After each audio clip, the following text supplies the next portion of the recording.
میری خالہ بہت کنجوس تھی، اتنے کے گھر آئے مہمان کو پانی تک نہ پوچھتی تھی، اور اگر کوئی فقیر دروازے پر آ جاتا تو اسے ڈانٹ کر بھگا دیتی۔ اگر اس کے گھر کبھی کوئی روٹی بچ جاتی تو وہ گھر کے باہر آنے والے سوالی کو بھی نہ دیتی، بلکہ سکھا کر ٹین ڈبے میں پھینک دیتی۔ میری خالہ کی کنجوسی ہمارے پورے محلے میں مشہور تھی۔ اس کی اس عادت کی وجہ سے اکثر لوگ میری خالہ کو ناپسند کرتے تھے۔ حد تو یہ تھی کہ وہ خود بھی کسی سے زیادہ دوستی نہیں رکھتی تھی، اور لین دین تو بالکل بھی نہیں تھا۔ ان کا نام رضیہ تھا اور یہ ہماری پڑوسن تھی، مگر میں انہیں خالہ کہتی تھی کیونکہ میری کوئی خالہ نہیں تھی۔ پڑوسی ہو کر بھی ان کی مثال ایسی تھی کہ کوئی مرے تو اس کے حلق میں پانی کا قطرہ نہ ڈالتی کہ کہیں اس کے دریا میں پانی کی کمی نہ ہو جائے۔ خالہ محلے کی شادیوں میں جاتی تو اس زمانے میں بھی جہاں بریانی کی ایک پلیٹ 100 روپے کی نہیں آتی، وہاں بھی 101 روپیہ ہی لفافہ میں ڈال کر دیتی تھی اور کہتی تھی اتنا ہی ہوتا ہے، جبکہ مجھے اس سے کافی چڑ تھی۔ ہماری چھت بھی آپس میں ملی ہوئی تھی، کبھی ہم شام کے وقت چھت پر جاتے تو خالہ ہم سے ایسے منہ پھیر لیتی جیسے ہم ان سے کچھ مانگ لیں گے۔ میری امی سے ان کی سلام دعا ہو جاتی تھی، لیکن کچھ دنوں سے تو کایا ہی پلٹ گئی تھی۔ اکثر میری امی مجھے چھت پر ان سے بات کرتی نظر آتی، مجھے شدید حیرت ہوتی۔ اس کی دو وجہ تھیں، ایک یہ کہ میری امی کو خود ہماری پڑوسن پسند نہ تھی، جب کبھی بھی ان کا ذکر نکلتا امی ان کی برائی ہی کرتی تھی۔ دوسری وجہ یہ کہ پڑوسن خالہ بھی زیادہ ملتی جلتی نہیں تھی، تو پھر دوستی کیسے ممکن تھی؟ پر آج کل وہ دونوں چھت کی درمیانی دیوار پر کھڑے ہو کر باتیں کیا کرتی تھی۔ جب میں امی سے پوچھتی امی آپ کیا کر رہی ہیں، تو وہ منہ بنا لیتی اور مجھے یہ کہہ کر جھڑک دیتی تو میری جاسوسی کر رہی ہو کیا؟ مجھے بھی غصہ آتا، لیکن جب میں اپنی امی سے بار بار پوچھتی کہ پڑوسن خالہ سے کیا بات کر رہی تھی تو وہ پڑوسن کی برائیاں شروع کر دیتی اور نہ جانے ان کے کون کون سے عیب گنواتی۔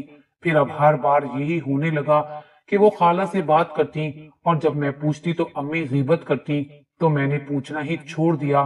یہ تو طے تھا کہ اگر خالہ کو امی سے کوئی لالچ تھی تو وہ کبھی پوری نہ ہوتی، کیونکہ امی کبھی ان کی مدد نہیں کرتی تھی۔ کیونکہ بہت افسوس کے ساتھ میں اس بات کا اقرار کرتی ہوں کہ میری امی بھی بہت بخیل تھی۔ وہ اپنے پیسے اپنا مال چھپا چھپا کر رکھتی تھی کہ کہیں کوئی مانگ ہی نہ لے، لیکن ہماری پڑوسن خالہ سے کم بخیل تھی، کیونکہ اگر کسی کو بہت زیادہ ضرورت ہوتی تو امی اسے پیسے دے دیتی، اور اگر اماں اس پڑوسن سے کوئی غرض نکالنا چاہتی تھی تو یہ پھر بھی ناممکن ہی تھا، کیونکہ وہاں سے تو اماں کو ایک چاول کا دانہ بھی نہیں مل سکتا تھا۔ خیر، میں نے نظر انداز کر دیا، پھر جو ہوا وہ دیکھتے ہی میرے پیروں تلے سے زمین نکل گئی۔ میں یقین نہ کر سکی کہ ایسا بھی ممکن ہے۔ اگر کوئی دن میں کہتا کہ رات ہے تو شاید میں یقین کر سکتی تھی، لیکن اگر کوئی یہ کہتا کہ ہماری پڑوسن نے کسی کو ایک روٹی دی ہے تو یہ ناممکن تھا۔ پر ناممکن اب ممکن ہو رہا تھا۔ جب میری پڑوسن خالہ ایک بڑے پیالے میں بھر کر ایک مرغی کا سالن لائیں، وہ دیکھتے ہی میں حیران رہ گئی، کیونکہ وہ سالن کوئی باسی یا پرانا نہیں تھا، بلکہ بالکل تازہ تھا۔ میں تو حیرت بھری نظر سے اس سالن کو دیکھ رہی تھی۔ جب میں نے نظر اٹھا کر اپنی پڑوسن کو حیرت سے دیکھا تو وہ مجھے دیکھتے ہی مسکرائیں اور بولی صرف دیکھنے کے لیے نہیں ہے، تم کھا بھی سکتی ہو۔ پھر میری پڑوسن خالہ نے امی کے ہاتھ میں ایک نیا سوٹ تھما کر کہا بہن میں یہ تمہارے لیے لائی ہوں۔ اصل میں کل بازار گئی تھی، اپنے لیے سوٹ خرید رہی تھی، تبھی سوچا ایک تمہارے لیے بھی خرید لیتی ہوں۔ میری امی نے خوش ہو کر وہ سوٹ لے لیا۔ سوٹ بھی کافی اچھا تھا، مگر یہ سب کچھ دیکھ کر میری تو سانس ہی رک گئی تھی۔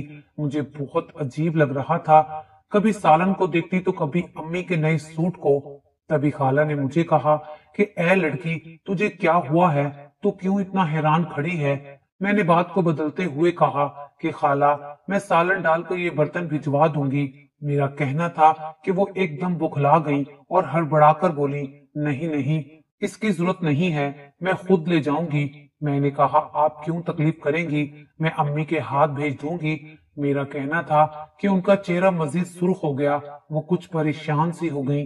اس سے پہلے کہ وہ کچھ کہتی میری امی بول پڑی رضیہ بہن تیرا بہت بہت شکریہ، سوٹ تو بہت خوبصورت ہے، اور دوسرا بہت دنوں سے میرا آلو گوشت کھانے کا دل چاہ رہا تھا، یہ تو بہت اچھا ہو گیا، اللہ تمہیں اس کا اجر دے۔ میری امی نے کہا تو میں حیرت اور صدمے سے امی کو دیکھنے لگی۔ وہ اتنا جھوٹ کیوں بول رہی تھی؟ شاید پڑوسن خالہ کا دل رکھنے کے لیے، ورنہ کل ہی تو گھر میں آلو گوشت بنا تھا اور کل ہی امی نے کہا تھا اب ایک ہفتے تک گھر میں آلو گوشت نہیں بنے گا۔ خیر مجھے بہت عجیب لگا تھا، اوپر سے میری پڑوسن مجھے ایسے دیکھ رہی تھی کہ مجھے اس کی نظروں سے عجیب سی شرمندگی ہو رہی تھی۔ امی نے بھی میری طرح یہی کہا، رضیہ میں برتن کل خود ہی دے جاؤں گی۔ امی کا کہنا تھا کہ وہ پھر سے پریشان ہو گئی اور بولی، نہیں بہن اس کی ضرورت نہیں ہے، کل میں خود ہی لے لوں گی۔ امی نے کہا، نہیں نہیں تمہیں تکلیف ہوگی، میں خود ہی دے جاؤں گی۔ تو خالہ فوراً بولی، آپ مت آئیے گا، میں کسی عزیز کے گھر جا رہی ہوں۔ وہ یہ کہہ کر چلی گئی، جبکہ مجھے تب ساری کہانی سمجھ میں آئی کہ محترمہ خود جا رہی ہیں، اس لیے یہ سالن ہمیں دے دیا ہے، مگر امی کو نیا سوٹ کیوں دیا ہے یہ میری سمجھ سے باہر تھا۔ میں بھی بھلا بے فضول میں پریشان ہوئی، جبکہ اماں اس کے جانے کے بعد آلو گوشت کو دیکھ کر منہ بناتے ہوئے کہنے لگیں، اب پورا ہفتہ یہی کھاتے رہیں گے کیا؟ ایک کام کرو، اسے ڈبے میں ڈال کر فریزر میں رکھ دو، جس دن کھانا نہیں بنائیں گے تب کام آئے گا۔ ویسے رضیہ نے مجھے سوٹ تو بہت پیارا دیا ہے۔ میں اپنی امی کو تعصب سے دیکھتی سالن ڈبے میں ڈالنے لگی، کیونکہ میں جانتی تھی کہ ایک ہفتہ پہلے یہ سالن فریزر میں رہے گا، پھر ایک ہفتے کے بعد امی گرم کروائیں گی یا پھر باسی بول کر کسی کے گھر بھجوا دیں گی۔ میں افسوس سے سالن کو فریز کرتے کھانا لگانے لگی۔ وہ دن گزرا تو اگلے دن مجھ پر ایک بار پھر حیرت کے پہاڑ ٹوٹے، جب ہماری پڑوسن خالہ پھر سے سالن کا پیالہ بھر کر گھر پر لے آئی۔ اس بار میں نے اپنی حیرت چھپاتے ہوئے ان سے پیالہ لے لیا اور دیکھا تو اس بار بھی اتنا زیادہ سالن تھا کہ میں اور امی رات کے ساتھ دوپہر کو بھی آرام سے کھا لیں گے۔ حیرت کا جھٹکا تو مجھے تب لگا جب خالہ آج بھی امی کے لیے ایک نیا سوٹ لائی تھی اور امی نے بغیر کوئی وجہ پوچھے ان سے وہ سوٹ لے لیا۔ میں نے سالن کو دیکھ کر خالہ کا شکریہ ادا کیا تو وہ مجھ سے پلٹ کر پوچھنے لگی، کل تم نے سالن کھایا تھا؟ میں نے بھی مسکرا کر اس بات پر ہاں میں سر ہلا دیا، ساتھ میں جھوٹی تعریف بھی کی۔ وہ مسکرائیں اور بولی، برتن میں کل لے جاؤں گی، اور جاتے جاتے اپنا کل والا برتن لے گئی۔ میں نے بھی کندھے اچکا دیے۔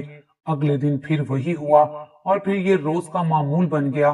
وہ سالن لاتی اور ساتھ میں امی کے لیے ایک نیا سوٹ بھی، اور اگلے دن خود برتن لے جاتی۔ لیکن تعجب کی بات یہ تھی کہ وہ جو سالن لاتی تھی وہ بہت اچھی مقدار میں ہوتا تھا، اس میں گوشت بھی بھرپور ہوتا تھا۔ اور اب تو یہ حال تھا کہ اماں نے گھر میں کھانا پکانا ہی چھوڑ دیا تھا، رات کو جو پڑوسن لاتی وہی کھاتے اور دن میں بھی وہی۔ مجھے اب امی پر غصہ آنے لگا تھا، کیونکہ مجھے پڑوسن کے گھر کا کھانا کھانے میں بہت عجیب لگنے لگا تھا، اور ساتھ میں وہ امی پر اتنا مہربان کیوں ہو رہی تھی، اور وہ روز امی کو نیا سوٹ دیتی، مگر آج تک خالہ میرے لیے کچھ نہیں لائی تھی۔ مجھے اس بات کا بھی بہت غصہ تھا۔ پھر جب میں اس بارے میں امی سے بات کرتی تو مجھے ڈانٹ کر چپ کروا دیا جاتا، اور میں جب امی کو گھر میں کھانا بنانے کا کہتی تو وہ انکار کر دیتی اور کہتی، ارے جب پڑوسن دے رہی ہے تو پیسے کیوں ضائع کریں۔ میرا دل اداس ہو جاتا۔ آج جب پڑوسن خالہ سالن اور امی کے لیے نیا سوٹ دینے آئیں تو مجھ سے پوچھا، تم نے کھانے میں کیا بنایا ہے؟ اس کے پوچھنے پر مجھے بے انتہا شرمندگی ہوئی۔ میرا دل کیا کہ میں پانی میں ڈوب مروں۔ ان کے جواب پر میں خاموش ہی رہی۔ خالہ بھی سمجھ گئی تھی کہ ہم نے کچھ نہیں بنایا، اس لیے وہ چپ کر کے چلی گئی، جبکہ میں وہیں کھڑے کھڑے سالن اور وہ سوٹ رکھ کر کمرے میں چلی گئی۔ میں نے دوپہر میں بھی کھانا نہ کھایا تھا اور اب رات کی بھوک بھی مر چکی تھی۔ امی نے کھانے پر بلایا تو میں نے منع کر دیا، میں کھانا نہیں کھاؤں گی۔ امی نے وجہ پوچھی تو میں نے صاف صاف کہہ دیا، جب تک گھر میں کھانا نہیں بنتا میں نہیں کھاؤں گی۔ میری بات پر امی غصے ہو گئی، مگر میں اپنی بات پر بس ضد رہی اور امی کو میرے آگے گھٹنے ٹیکنے ہی پڑے، اور انہوں نے ہی فریزر سے مرغی نکال کر مجھے کھانا بنا کر دیا اور خود بھی وہی کھایا، اور ساتھ ساتھ کہنے لگی، ارے بیٹا میں خود بھی گھر کا کھانا بہت یاد کر رہی تھی، رضیہ کا بنا اتنا بد ذائقہ کھانا میں نے آج تک نہیں کھایا۔ وہ کہہ رہی تھی جبکہ میں امی کو حیرت اور غصے کی ملی جلی کیفیت سے دیکھ رہی تھی۔ میں نے غصے سے امی کو دیکھا اور کہا، اگر خالہ کا کھانا اتنا بد ذائقہ آپ کو لگتا تھا تو کیوں گھر میں کھانا بنانا چھوڑ کر اسی پر انحصار کر لیا، اور خالہ سے سوٹ تو ایسے لیتی نہیں جیسے وہ آپ کی سکی بہن ہو۔ آج کل کے دور میں تو سکی بہن بھی اتنا نہیں کرتی۔ میری بات پر امی ہنسی اور بولی، اری تو ٹینشن نہ لے، جو پیسے میں نے بچائے ہیں انہی پیسوں سے تیرا ایک اچھا جوڑا لے آؤں گی۔ جبکہ میں نے تعصب سے امی کو دیکھا اور دیکھ کر رہ گئی، پھر اپنے کھانے کی طرف متوجہ ہو گئی۔